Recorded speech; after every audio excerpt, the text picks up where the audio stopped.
Shalom, que Dieu vous bénisse, que sa grâce demeure chez vous. Mon nom est Ange Josaphat et nous sommes à la prière Anakazu du mardi. Vous savez tous que Anakazu signifie contraint, obligé et forcé. J'aimerais vous inviter à faire la large diffusion de cette émission Anakazu du mardi et que l'Éternel vous bénisse abondamment. Nous sommes tous sans ignorer de la bonne nouvelle. Par la grâce de l'Éternel, l'homme de Dieu que je suis, Dieu m'a fait la grâce de pouvoir me marier avec une charmante épouse du nom de Mérode. Je suis vraiment très content, très heureux de cette nouvelle. Nous sommes sur un grand séminaire sur le thème le mariage. Le lundi, nous avons vu un peu et l'Esprit de Dieu nous a parlé un tout petit peu sur le mariage. Aujourd'hui, mardi, nous voulons comprendre quelque chose. J'aimerais que tu puisses comprendre, excellent enfant de Dieu, qu'il est très important que tu puisses avoir un mariage, mais un mariage réussi. Il est très important que tu puisses déjà te marier et il est très important que tu puisses avoir un mariage, mais aussi un mariage réussi. Pendant plusieurs années, le Seigneur a pris le temps de pouvoir développer mon intimité avec lui et me faire comprendre c'est quoi le mariage. Pendant plusieurs années, l'Esprit de Dieu m'a fait comprendre qu'il était très important qu'un homme puisse trouver la femme de sa destinée et qu'une femme puisse trouver l'homme de sa destinée. En d'autres termes, il était très important que les deux puissent se rencontrer et faire ce qu'on appelle un mariage. Amen. Et l'Esprit de Dieu, avec toutes ces années, a pris le temps de pouvoir m'expliquer.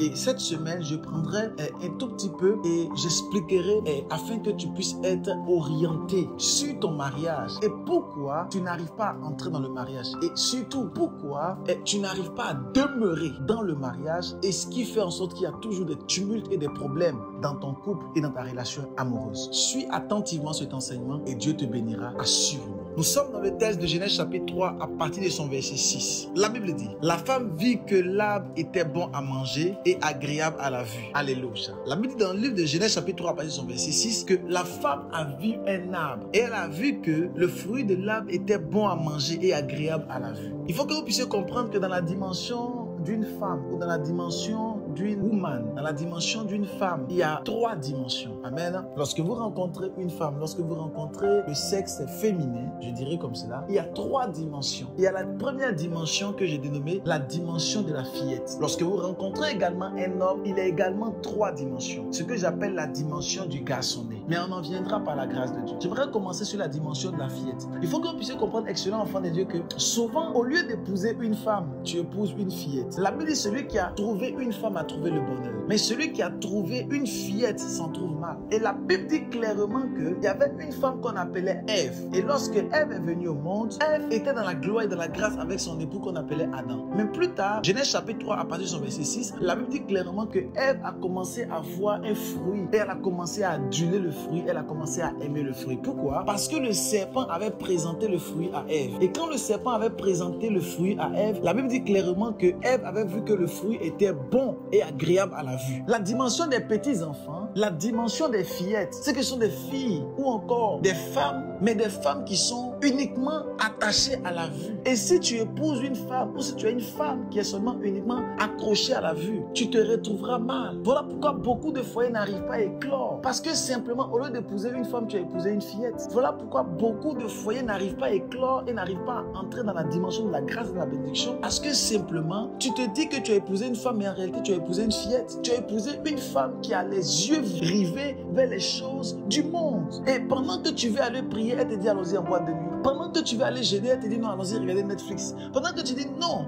tu dois aller faire des courses pour l'église. Elle dit non, occupe-toi de tes enfants. La Bible dit qu'il faut s'occuper d'abord de ses enfants avant de s'occuper de l'église. Lorsque tu as une fillette à la maison, ta vie est détruite. Lorsque tu as un garçonnet à la maison, ta vie est détruite. Pendant que tu lui dis à ton mari, allons-y prier, c'est le temps de faire les choses spirituelles, ton époux décide d'aller faire d'autres choses qui ne glorifient point le nom de Dieu. La Bible dit que cette femme qu'on appelait Ève a vu le fruit et elle dit le fruit était bon à manger. Elle n'avait pas encore mangé, mais elle a vu le fruit. Elle dit qu'il était bon à manger et agréable à la vue. C'est les enfants de 5 ans, de 6 ans, de 7 ans, les fillettes que tu peux blaguer avec des bonbons et avec des chocolats. Ce sont les petites filles qu'on blague avec les bonbons et avec les iPhone 12 Pro Max. Mais les fils du royaume, les enfants de Dieu, les vraies femmes, elles ne sont pas corruptibles par des choses qui frappent à l'œil. La Bible dit clairement dans le livre de Samuel, Dieu dit à Samuel que ne regarde pas à la hauteur de Satan ni à sa beauté, car je l'ai rejeté.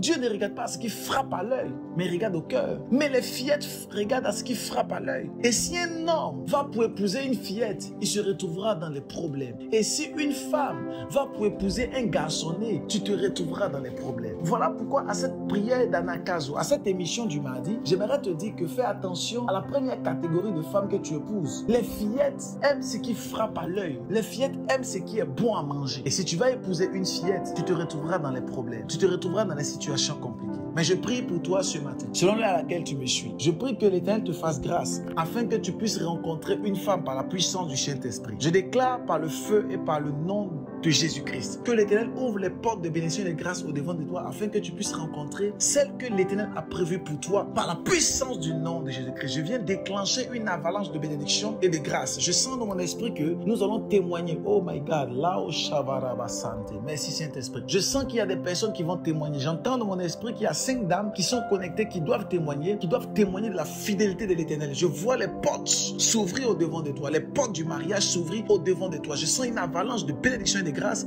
afin que tu puisses entrer dans le mariage que l'Éternel a prévu pour toi. Je prie pour un monsieur qu'il entre également dans son mariage par la puissance du Saint-Esprit. Excellent enfant de Dieu au 21e siècle. Le mariage est très important et l'enseignement sur le mariage est nécessaire. Et cette semaine, l'Esprit de Dieu nous parlera par sa grâce et par sa puissance. Que Dieu vous bénisse pour sa grâce de monsieur. Que la main de l'Éternel ne cesse de couler dans votre vie par la puissance du nom de Jésus-Christ. Faites l'expansion de ce message, partagez au maximum. Et je vous dis, shalom.